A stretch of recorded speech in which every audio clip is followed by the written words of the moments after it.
Mano rankose yra įdėklas batų formai išlaikyti.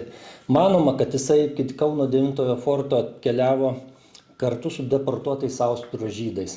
Įdėklas pagamintas iš aliuminio lydinio ir plieno. Tarpusavyje detalės sujungtos kniedėmis. Ant aliuminio plokštelės matome įspaudus. Numeris 2 bato dydis, gamintojo logotipas ir batų parduotuvės pavadinimas.